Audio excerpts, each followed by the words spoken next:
Hi, this is Eva for Once Upon a Timeline, and today I'm going to talk about various new natural phenomena, including fairy rings, Mima Mounds, and forest circles. Okay, so what is a fairy ring? Well, when I was a kid, a fairy ring was a ring that showed up in your lawn or similar kind of field, something the grassy region, and it would be an area where the grass didn't grow well, and it was said to be caused by a fungus that spread underground and attacked the roots of the grass. So you would treat these by applying fungicides and hoping to kill off the fungus, and then your grass would grow back. Well, apparently now there are a lot more fairy rings, and they are supposedly not caused by a fungus. But these are ridiculous. I first heard of these maybe 2 years ago, and I guess there's just millions of these things in some locations. Oops, not a very good image of it, but look at all these circles. These are aerial views. Here is one on the ground. It's just a region without any grass, and sometimes the grass grows really high around the edges of it. Here's an example here. It grows high. Nothing in the center, a little bit of grass around the edges. So that's kind of the theme for a lot of these. A lot of them do have extra grass around the edges as kind of an outline, so it makes it look more extreme. You can see a variety of these. Now, when I first heard of these, I looked into them, and I looked into them about a year ago, and they only were known to be in Namibia at that time. Then now, when I was just doing a little more research for this video, they're saying that in 2014 they were discovered in Africa as well. So that's suspicious. I don't see how I missed that, but apparently all these couple years they were always in Africa. And I just didn't see it last time. I guess that's their story. Anyway, so they're kind of similar ones in Africa. And what causes them? Well, the storyline currently that is the favored storyline is that somehow this grass sucks up all the water and in the center, so the surrounding grass has its roots in the center and somehow prevents water from getting in the center, and then no grass or competitors can grow in the center. I mean, the whole story sounds kind of ridiculous to me, but I mean, other explanations have been like termites. That one was a famous one. Some kind of termite infestation. Okay, so the argument that it's some kind of a water thing. They examined the conditions under which fairy circles arise and found that fairy circles are negatively correlated with precipitation and soil nutrition. This observation is consistent with resource competition being a cause of the crop circles. Grassy landscapes with a mixture of grasses can result in barren spots as a consequence of underground competition between different types of grasses. The patches are maintained because they form a reservoir of nutrients for the taller grasses at the periphery, and possibly because of the activity of termites.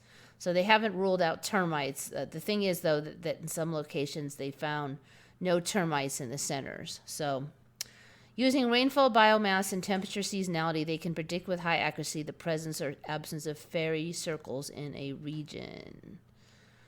Okay, I don't think I really understand how that would become circles, and how you wouldn't have more diffuse, weird shapes, smaller circles. I don't buy the storyline as it sits. And like some of these, they're really widely spaced. I just don't see it. But anyway, that is the current storyline. Fairy circles. Okay, there's also fairy circles or fairy rings in moss. This one is said to actually truly be slowly expanding fungus. They're saying the fungus dies off in some regions, allowing the grass to grow back. I guess that they're saying the fungus runs out of resources that it's growing on, and I guess that would be the fungus itself. And then it would die, and the fungus would grow back.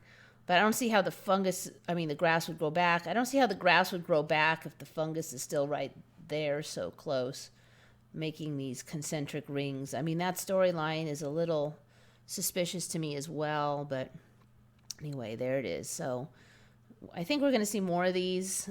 This fairy rings and moss is not really well established yet. There's not a lot of info on it, but they are rather striking in appearance.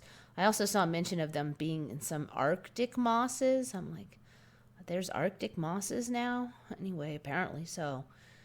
All right, so these aren't the first things I actually noticed. The first things I noticed when I was investigating these weird things was Mima Mounds. And I heard that one maybe 3 years ago. I heard about these Mima Mounds. And Mima Mounds, instead of an area of barrenness, they're like a bumpy region. So you can, see, view image. Oh, not a very strong looking image. Okay, but basically you can see there's gajillions of these things in some locations.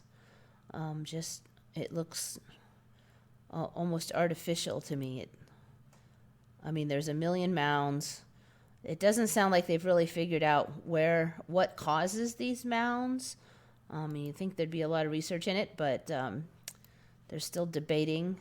Theories for origin of mounds include burrowing pocket gophers, accumulation of wind-blown sediments around vegetation, seismic ground shaking by major earthquakes, though none have been observed to form Mima Mounds.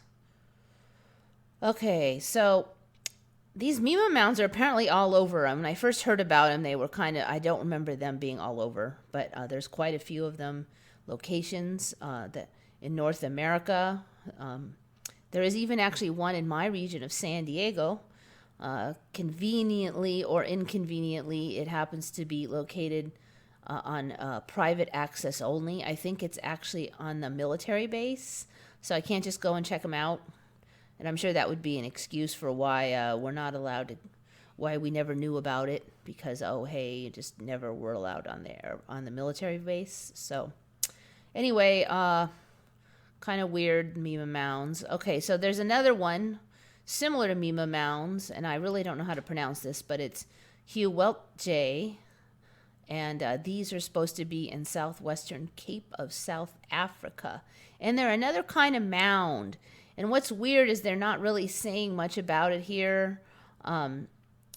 There's different theories of fossil termite mounds, mole rats, differential erosion.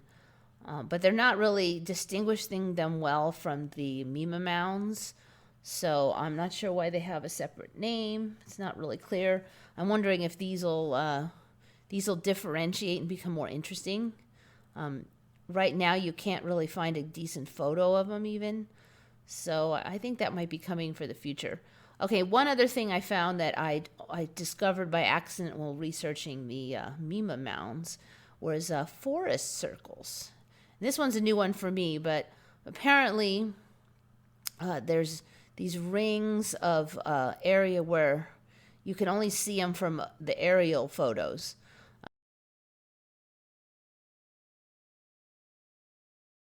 And so supposedly we could only see them from 1950s. Well, I only saw them today. And they make like these circles in the forest. Now, this is like the world's shortest wiki here. And forest rings were originally thought to be caused by radial growth of fungi, but then later they did not find any fungi in the circles. Observations of forest rings in PTB region of Quebec have found no evidence of mass tree mortality by a pathogen. So there's almost no info on these forest rings. I wasn't able to find very many good photos. Here's all of these photos are tiny, but there's supposed to be a really big forest ring right here. Here's some kind of aerial view of a farmer's field. So you're looking down at fields in a farm, and there's a bunch of fairy rings. Forest rings, I guess they're calling those. I don't know, I guess they're just really big. Maybe that's why they're not fairy rings. A 300-meter wide ring located about 40 kilometers south of Hearst, Ontario. The geological source of the ring is unknown, but its shape can be clearly seen in this aerial photograph of the forest. So this might be another one that's kind of up and coming. It's got a super tiny wiki, not very many good photos, but it sounds real interesting.